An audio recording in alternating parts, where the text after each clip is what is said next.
Buenos días a todos. Vamos a continuar con nuestra clase de imagenología dental. El día de hoy vamos a ver, o el tema a tratar es la imagen radiográfica o la naturaleza de la imagen radiográfica. El tema pasado con el cual trabajaron en la plataforma de Classroom fue el descubrimiento de los rayos X por Wilhelm Conrad Röntgen, científico alemán que los descubre en el año de 1895, que le valió un reconocimiento o un premio Nobel. Y recordamos que se le llamaron rayos X por su naturaleza desconocida en aquel entonces. Estos rayos X son muy importantes en el diagnóstico y tratamiento de enfermedades y gracias a ellos tenemos muchos avances en la ciencia de la medicina y la odontología como rama de esta también.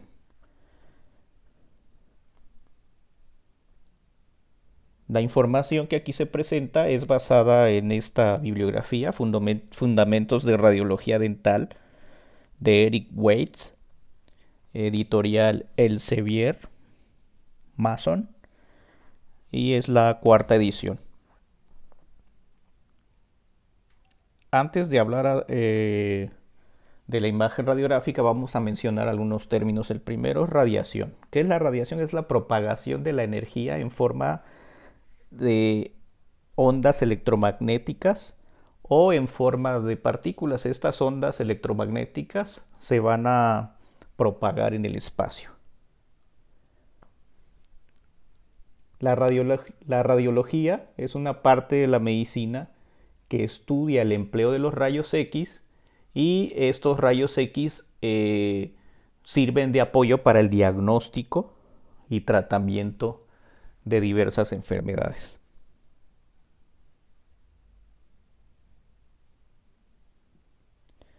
¿Qué son los rayos X? Los rayos X son una forma de energía electromagnética o ionizante. Esta es invisible y se transporta en el espacio en forma de partícula de onda. Es capaz de atravesar objetos y de impresionar las películas radiográficas. Su longitud de onda va a variar de 10 hasta 0.0001 nanómetros. Cuanto menor sea la longitud de onda, mayor va a ser la capacidad de penetrar los objetos. La imagen radiográfica. El estudiante de odontología debe tener ciertos conocimientos en relación a la radiología dental. Estos son los siguientes. Número 1. Los principios físicos y equipamiento. Esto se refiere a la producción de los rayos X y las interacciones y propiedades que estos van a tener para que obtengamos como resultado la formación de la imagen radiográfica. Es decir, estos rayos X van a interactuar con los haluros de plata de las radiografías convencionales y va a interactuar también con los sensores de fósforo del radiovisiógrafo, de las placas sólidas, las cuales van conectadas a un software para la obtención de la imagen. O también tenemos placas de fósforo, aquellas que no están conectadas a un ordenador, como el con el que contamos en el área de rayos X en la escuela de odontología, donde ustedes, usando su placa de fósforo, toman una radiografía. Tenemos que proteger esa placa de fósforo con una pequeña bolsa para evitar contaminación cruzada. Tomamos nuestra radiografía y después la tenemos que llevar a un aparato que nos va a ayudar a convertir o a digitalizar esa imagen mediante el uso de un software o programa computarizado. ¿Qué otros conocimientos debemos de tener? La protección radiológica, es decir, de qué manera nos vamos a cuidar para evitar una exposición a esos rayos X, los cuales son acumulativos y que pueden generar ciertos trastornos o daños a las células, a nuestras células. Ejemplo de protección radiológica, el chaleco de plomo y el collar tiroideo. Mantenernos a cierta distancia una vez que se van a generar los rayos X y nos podemos colocar detrás de una barrera de protección. El estudiante de odontología también debe de conocer las técnicas. Mientras más técnicas conozca un estudiante de odontología, mayores herramientas tendrá para saber cómo obtener imágenes de calidad. Y una vez que obtenga estas imágenes con una buena calidad radiográfica, pues tenemos que interpretarlas. Y la interpretación consiste en visualizar, en observar la radiografía para poder establecer un diagnóstico y plan de tratamiento o tratamiento.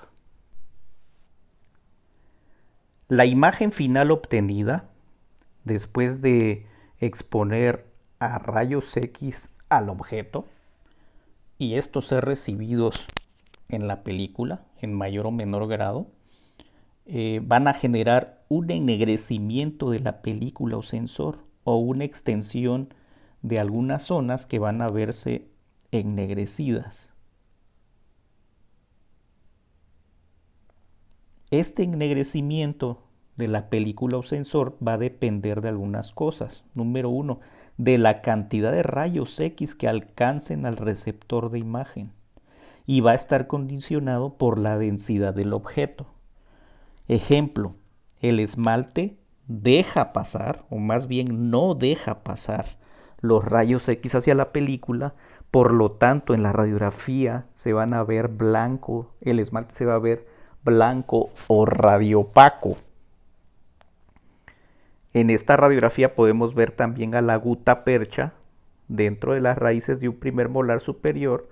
Este material está compuesto por sulfato. Dentro de sus componentes hay sulfato de bario u óxido de bismuto, el cual no permite que los rayos X atraviesen este material y lleguen fácilmente a la película. En cambio, si vemos el hueso esponjoso del maxilar, la densidad del hueso es mucho menor que la del esmalte, por lo tanto va a dejar pasar una mayor cantidad de rayos X y por eso podemos ver una diferencia de zonas más oscuras y otras menos oscuras, o lo que son denominadas sombras negras, blancas o grises. La imagen final obtenida, por lo tanto, es un cuadro bidimensional de zonas negras, blancas y grises, las cuales están superpuestas. A estas sombras se les llama o se les denomina sombrografía. La comprensión de la naturaleza de la imagen en escala de grises e interpretación de la información va a depender de diversos factores, como son el ennegrecimiento de la película, a partir de la cual vamos a poder observar las diferentes sombras que son blancas, grises y oscuras.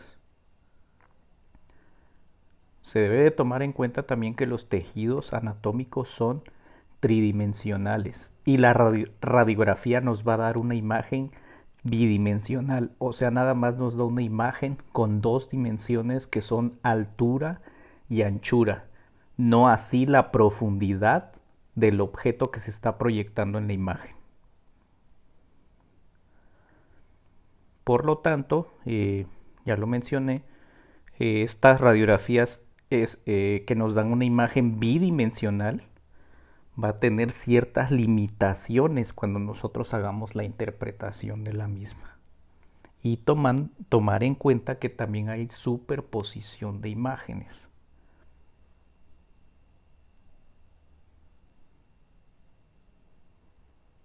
¿Cuáles son las sombras radiográficas?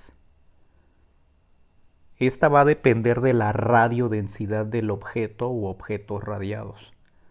Y esta radiodensidad va a estar determinada por la cantidad de rayos detenidos o atenuados cuando pasan sobre el objeto. Estas radiodensidades son tres. Son las zonas blancas o radioopacas.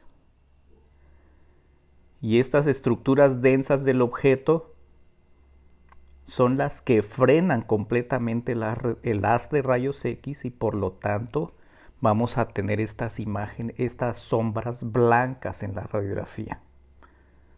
Mencionamos como ejemplo el esmalte. Al tener un mayor componente inorgánico, no permite el paso de los rayos X y por eso se ve como una zona blanca o radiopaca.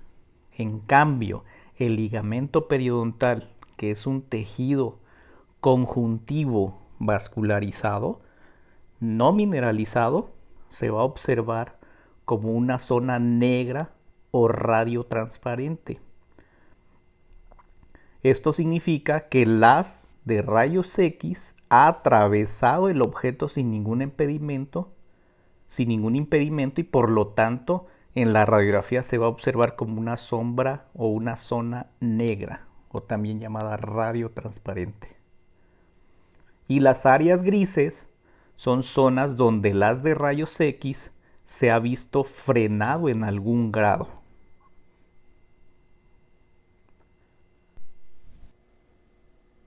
En esta radiografía podemos visualizar las zonas blancas o radiopacas, zonas negras o radiotransparentes como en las troneras o espacios interdentales. Vean estas zonas negras o radiotransparentes. Y podemos observar también, debido a la menor densidad del hueso comparada con el esmalte, podemos ver áreas grises, donde en cierta manera se vieron frenados los rayos X.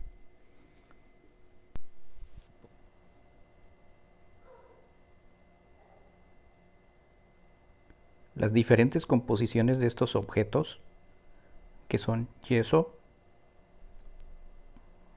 un recipiente o un objeto más bien plástico hueco, metal y madera.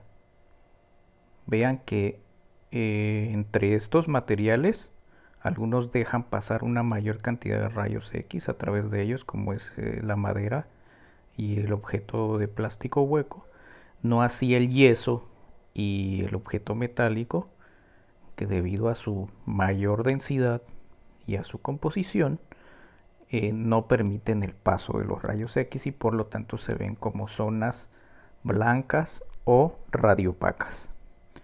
Ahora vemos otro ejemplo donde tenemos 4 objetos de yeso, pero la densidad de estos es diferente. Vean, en inciso A no hay un hueco en este objeto de yeso, y en B, C y D sí hay huecos al interior de este objeto de yeso con diferentes formas y que en nuestra radiografía se van a proyectar de diferente manera y debido a la densidad de estos objetos.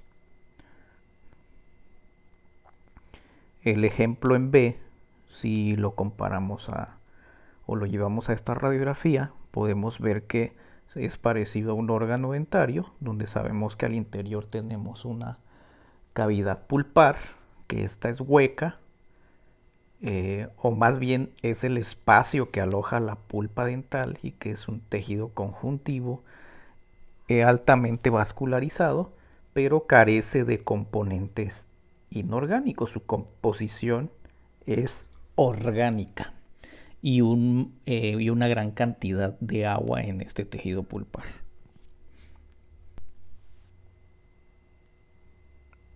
Entonces la densidad de la sombra final del objeto se va a ver afectada por los siguientes factores. Número 1 es el tipo del material del que está hecho el objeto. Mencionamos en la diapositiva anterior, pusimos como ejemplo un objeto metálico, un objeto de plástico hueco, yeso y la madera. De estos, dependiendo del tipo de material, va a ser la densidad de la sombra final del objeto. El grosor y densidad del material, la forma que tiene el objeto que vamos a radiar, Va a depender también de la intensidad de los rayos X, la posición del objeto en relación al haz y la película, y la sensibilidad y tipo de receptor de imagen que estemos usando.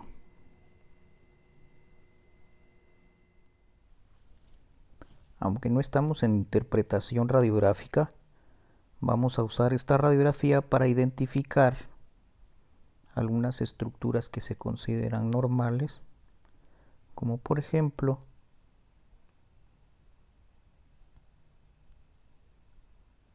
tenemos esta estructura, una sombra gris, gris oscura, que es el agujero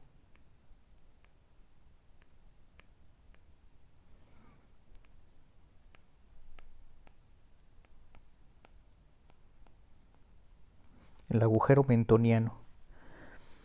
Siguiendo desde la cresta ósea alveolar a nivel de la corona, vamos a poder identificar, rodeando a la raíz, al espacio del ligamento periodontal. Ahí están esas fibras de Sharpie que se van a unir del cemento por un lado y hacia el otro extremo a lo que es el hueso alveolar. En ese hueso alveolar se van a unir a la lámina dura. La lámina dura se encuentra adyacente al ligamento periodontal y es esa pequeña zona radiopaca. Esa línea radiopaca que rodea las raíces dentales. Ahí estamos rodeando al ligamento periodontal.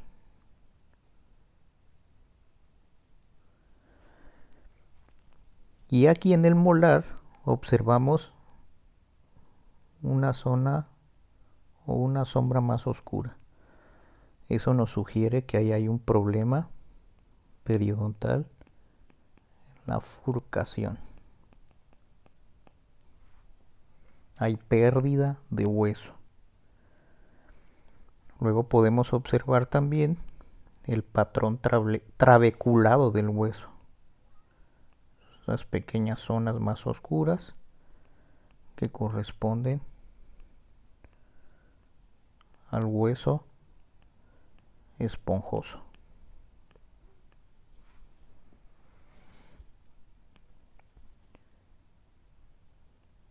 En el centro de las raíces o del órgano dentario podemos visualizar las pequeñas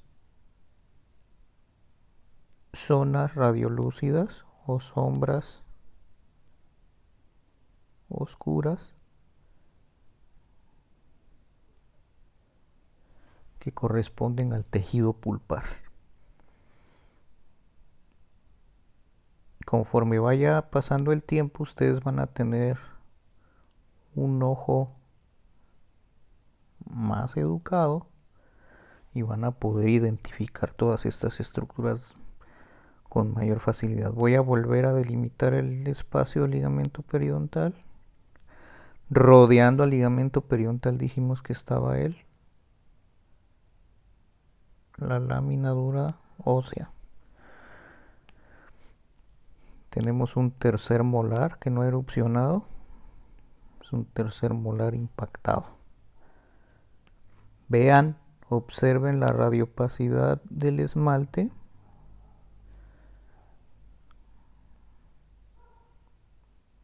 Tenemos bien diferenciado el esmalte de qué tejido.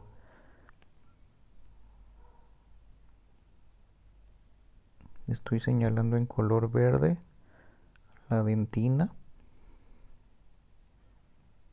La dentina se encuentra tanto en la corona como en la raíz. Y rodeando a esa dentina en la superficie radicular vamos a tener al cemento radicular. ¿Sí?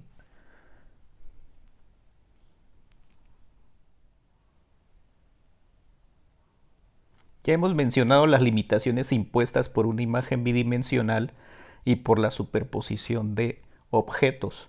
Por lo tanto, cuando analizamos una imagen radiográfica tenemos que tomar en cuenta la apreciación de la forma global del objeto. Esto significa que nosotros, al visualizar una radiografía, tenemos que imaginar los tejidos de una forma, los tejidos anatómicos de una forma tridimensional. Que las imágenes bidimensionales van a tener ciertas limitaciones y que estas van a estar dadas por la superposición de objetos en esa imagen radiográfica. Es importante tomar en cuenta la apreciación de la forma global del objeto. Tenemos que imaginarnos de manera tridimensional los tejidos anatómicos. Y si fuera necesario, no basta con una sola imagen radiográfica para que nosotros podamos llegar a un diagnóstico o localizar algún objeto en nuestra imagen, por ejemplo. Así como un arquitecto, cuando te muestra los planos de una construcción, pues él te va a dar diferentes vistas de la vivienda. Por ejemplo, en esta imagen, en la vista frontal, nosotros vemos que hay una torre al final de la vivienda. Pero en esta vista frontal no vemos que hay un corredor que comunica la fachada principal de la casa hacia la torre que está al final de la vivienda. Y otra consideración, en la vista lateral, nosotros vemos que ese corredor aparentemente es recto y que la punta de la torre tiene forma aparentemente triangular. La vista de la planta de esta vivienda nos va a mostrar que este corredor, que aparentemente era recto, no lo es, que es curvo, y que la torre no es triangular. La punta de la torre no es triangular, sino circular.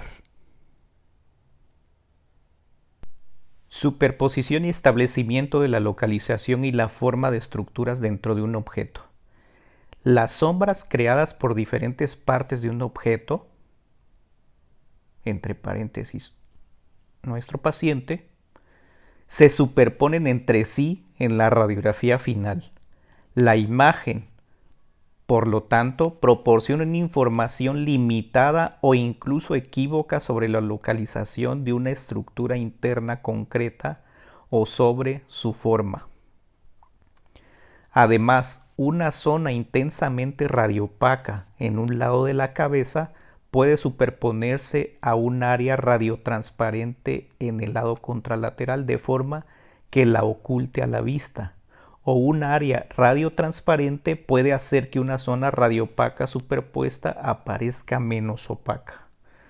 Podemos observar en esta radiografía occipito mentoniana un objeto que aparentemente se encuentra en la fosa nasal derecha.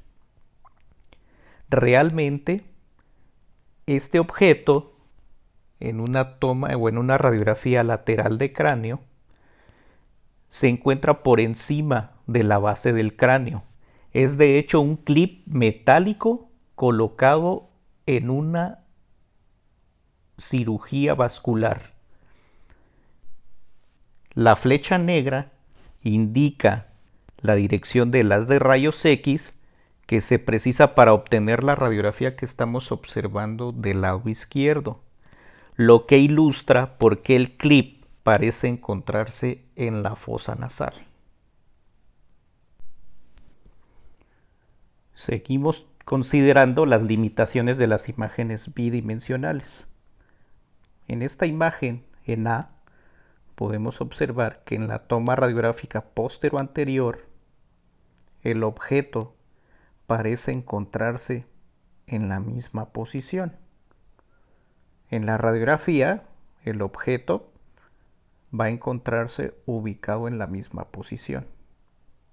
Estoy hablando de la radiografía, aunque a nivel craneal el objeto realmente se encuentre en otra posición. ¿Cómo podemos resolver este problema? Pedimos otra toma de la radiografía, o pedimos otras radiografías más bien, en este caso laterales de cráneo, y aquí aparentemente resolvemos el problema de la limitación bidimensional para localizar este objeto. Podemos ver en estas tomas laterales de cráneo que el objeto se encuentra en diferentes posiciones, vista que no pudimos obtener en esta radiografía póstero-anterior de cráneo. Los requisitos geométricos básicos necesarios cuando colocamos nuestro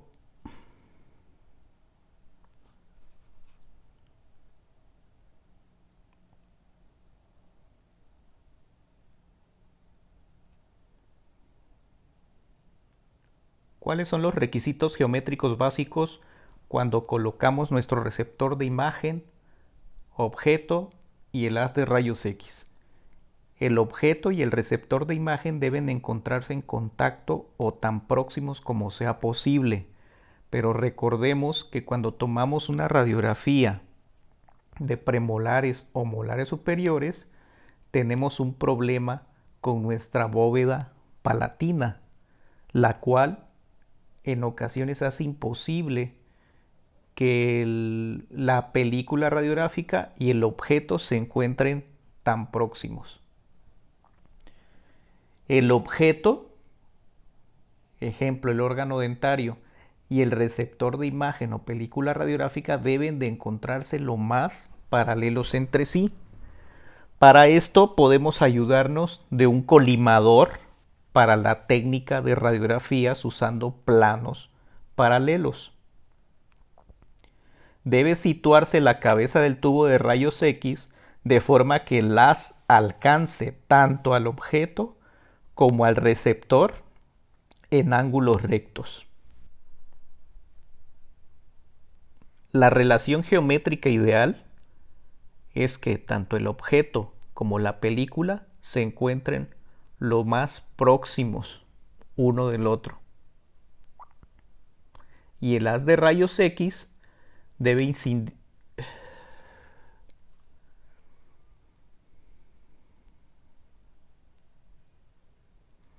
En esta imagen podemos observar la relación geométrica ideal entre el objeto, que es el órgano dentario, y el receptor de imagen, que deben de estar lo más próximos posibles.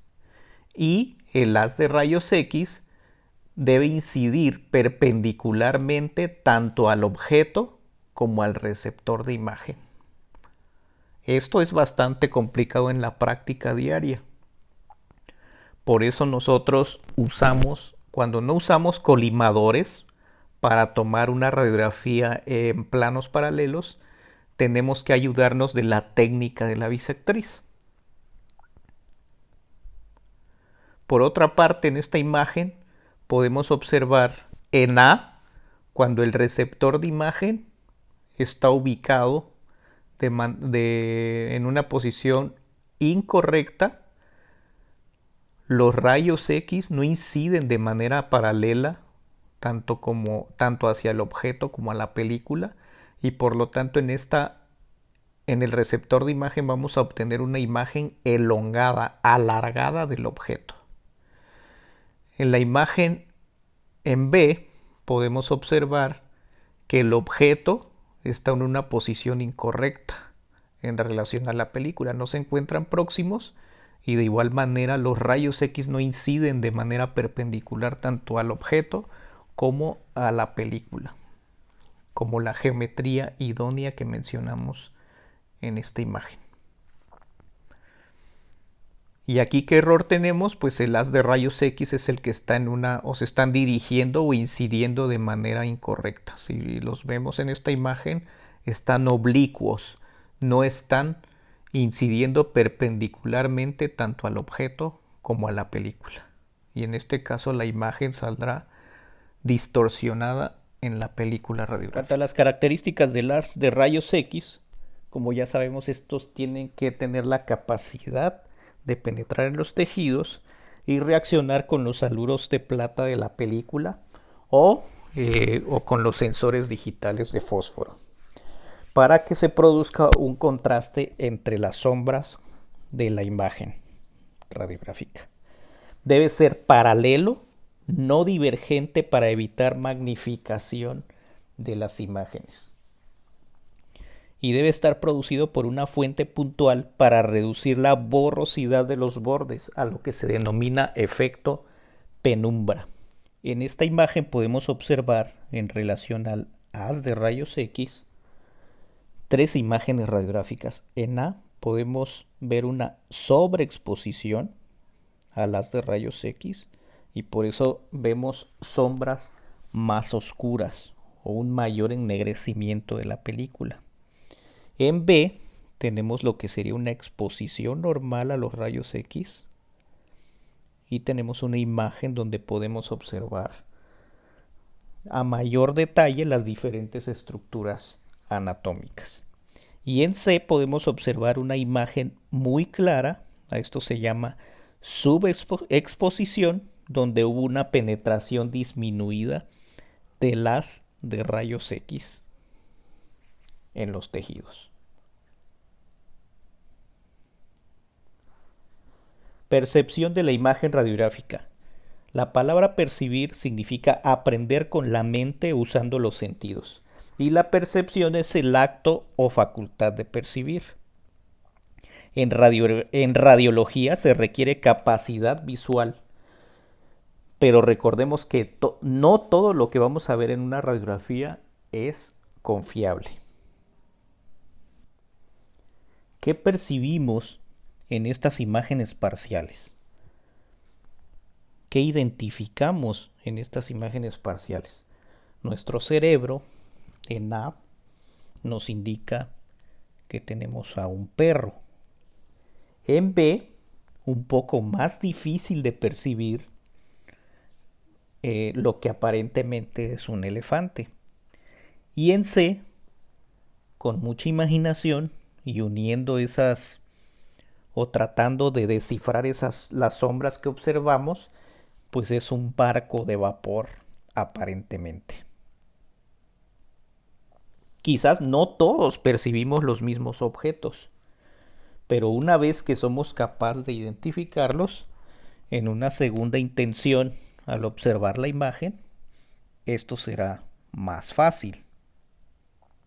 Lo mismo pasa con las radiografías. A veces podemos imaginar estructuras o patologías que realmente no están presentes en el paciente ni en la radiografía.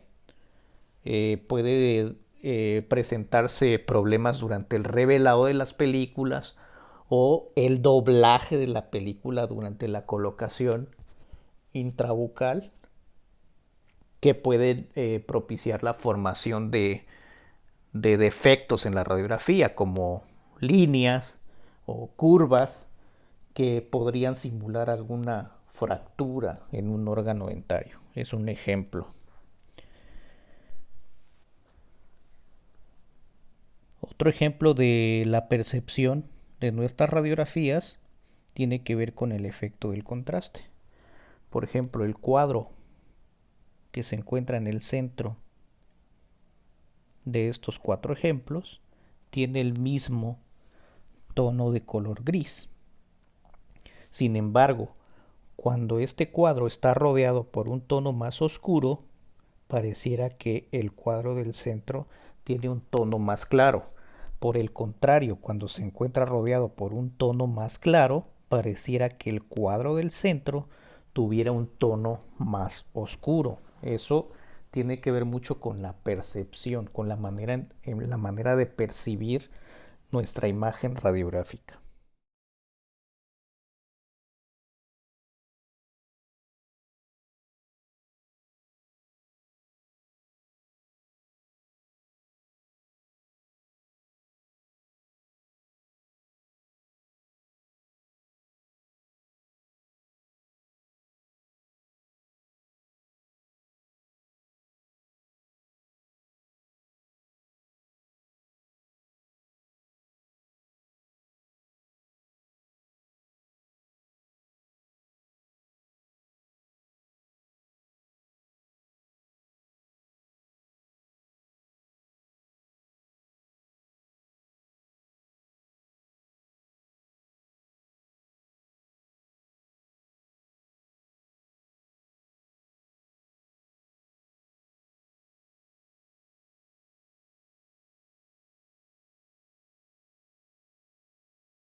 Grandes genios e inventos de la humanidad.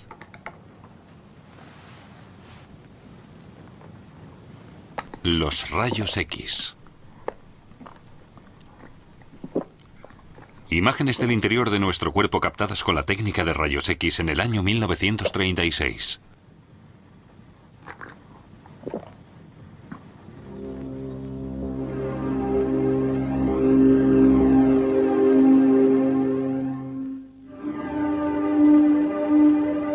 Hoy han dado paso a esto. La técnica de rayos X moderna, apoyada por la electrónica, ofrece una visión espacial y permite a los médicos conocer todos los detalles de nuestro cuerpo.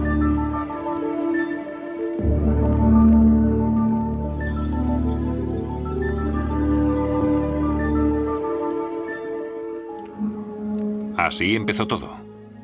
Würzburg, noche del 8 de noviembre de 1895. Facultad de Física de la Universidad. Como siempre, el profesor Wilhelm Conrad Röntgen, director de la facultad, trabaja en su laboratorio.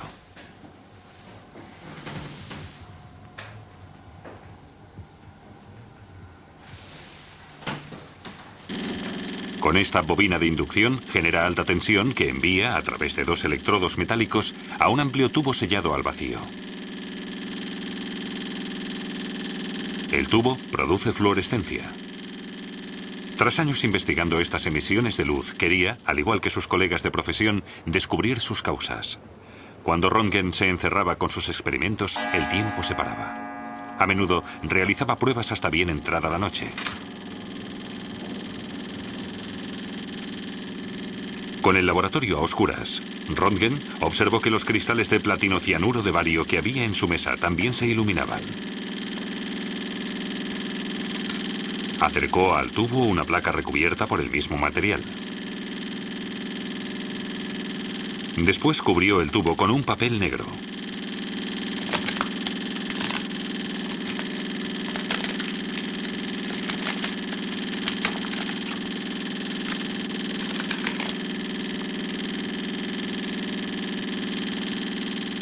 Los rayos lograban atravesar el revestimiento. ¿Qué significaba aquello? El físico Röntgen tiene claro que se trata de un tipo de rayos desconocido hasta entonces. Unos rayos capaces de atravesar una puerta a una distancia de 2 metros. Sobre la placa se ve la sombra del picaporte de la puerta. Es obvio que la madera y el metal son permeables a los rayos en distinta medida. El profesor era aficionado a la fotografía y, a modo de prueba, hizo una placa fotográfica del efecto de los rayos.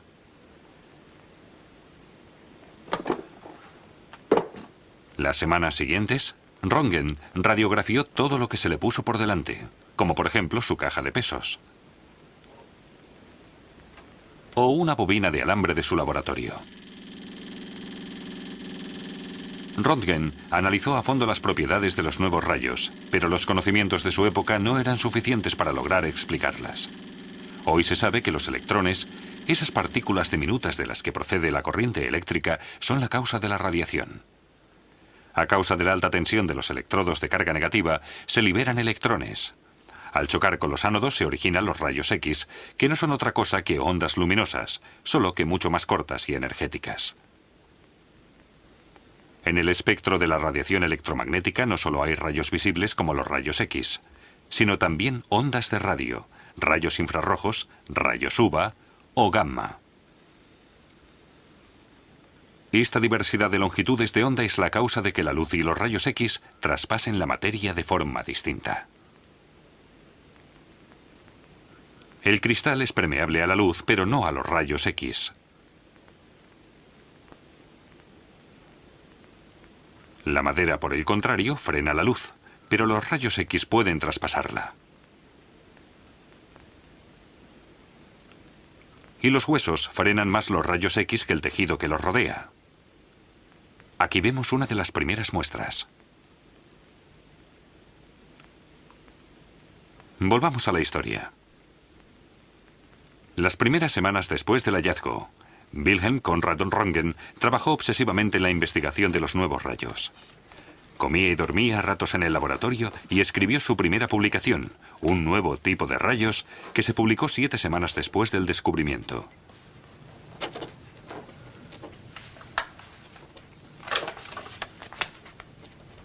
En ella le puso al fenómeno el nombre de rayos X. En enero de 1896, sus colegas de profesión lo llamaron rayos Röntgen por su descubridor. La noticia dio la vuelta al mundo. Solo 5 años después, Röntgen recibió por sus resultados el primer premio Nobel de Física, concedido por la Real Academia de las Ciencias de Suecia.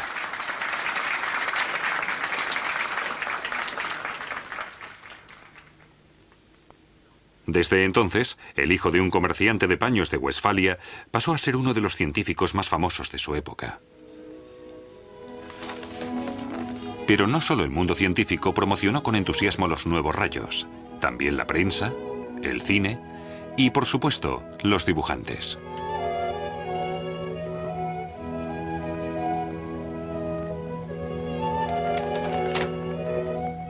Incluso un compositor de canciones se dejó cautivar por las notas de Röntgen.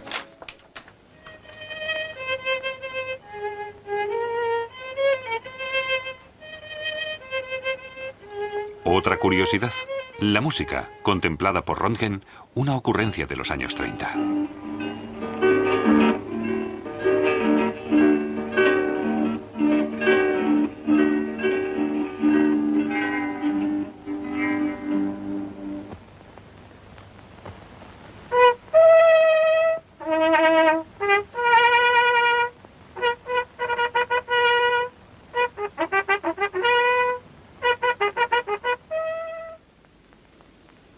El descubrimiento de Röntgen hizo realidad un antiguo sueño de la medicina, la persona transparente. Pocas semanas después del hallazgo, médicos progresistas de Nueva Jersey usaron los rayos X para observar el interior de sus pacientes. En sus inicios, las radiografías requerían mucha paciencia. A menudo, los pacientes debían permanecer inmóviles hasta 15 minutos. El médico también estaba expuesto a los rayos. Con el tiempo, los científicos y los médicos notaron que el uso despreocupado de los rayos tenía efectos negativos. Causaba daños en los tejidos y enfermedades.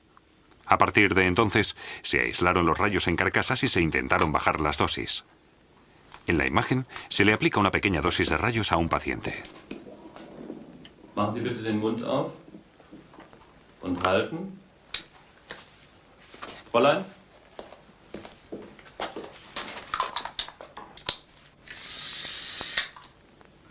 Para la realización de otras pruebas, el médico y el paciente se ponían un mandil de plomo para protegerse de los efectos de los rayos. En los años 30 y 40 se desarrollaron los medios de contraste, líquidos que se administraban oralmente o se inyectaban al paciente. Gracias a ellos el médico podía, por ejemplo, observar en la pantalla la función intestinal.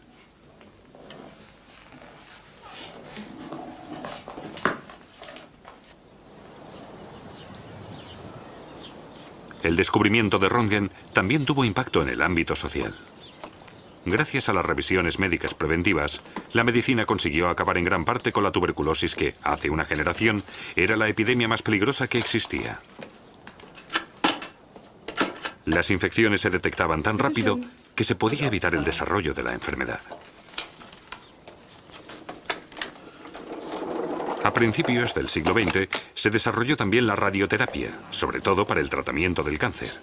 Permitía destruir los tumores mediante radiación controlada.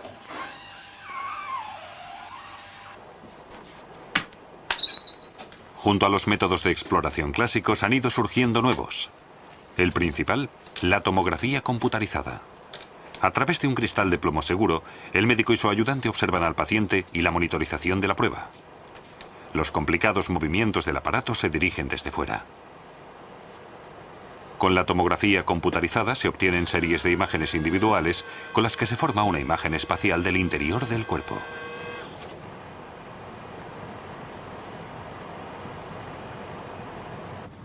Ganz ruhig halten.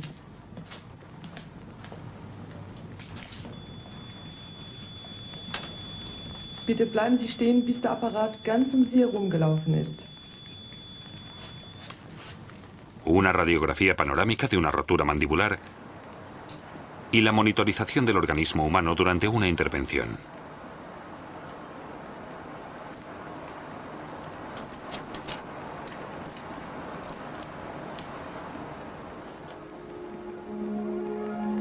Gracias al procesamiento de las imágenes, se pueden obtener por ordenador imágenes desde diferentes perspectivas. No solo se ven perfectamente los huesos, sino también las capas de los diferentes tejidos humanos. Pero la medicina es solo uno de los muchos campos en los que se aplican estos útiles pero peligrosos rayos. El propio Röntgen ya los utilizó para hacer radiografías de objetos. Aquí su fusil, con los cartuchos perfectamente visibles. Die Bahnhof Swissair, Flight 954 to Geneva. Gate number 1. All passengers with green boarding cards are requested to Un control de seguridad en un aeropuerto. Con un haz de rayos X en forma de abanico se registra el interior de los equipajes y con la ayuda de la electrónica moderna se genera una imagen que aparece en la pantalla. Así, la encargada de seguridad puede ver si los pasajeros llevan objetos peligrosos en las bolsas.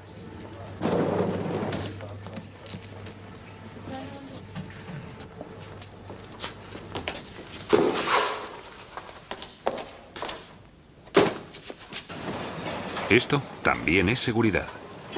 Los aparatos utilizados en las aduanas son tan grandes que pueden ver por rayos X hasta un contenedor de 12 metros de largo. La comprobación dura menos de 3 minutos. En el ordenador también se pueden ampliar los detalles.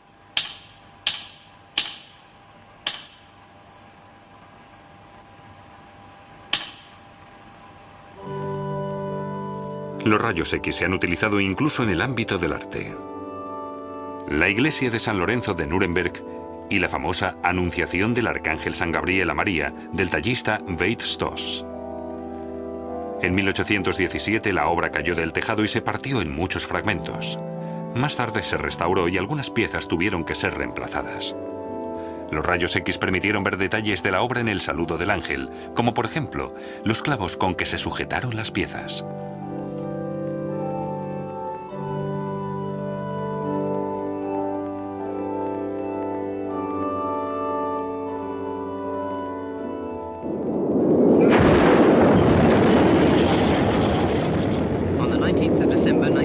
Cuando hace 100 años Röntgen hizo su descubrimiento, no sabía que el espacio también está lleno de rayos X. La atmósfera nos protege de su radiación altamente energética y nociva para la vida terrenal. La radiación se investiga con la ayuda de satélites, como por ejemplo el alemán Rosat. Gracias a ellos se han detectado ya incontables estrellas y localizado numerosas galaxias que emiten rayos X. Sin ir más lejos, el Sol los emite.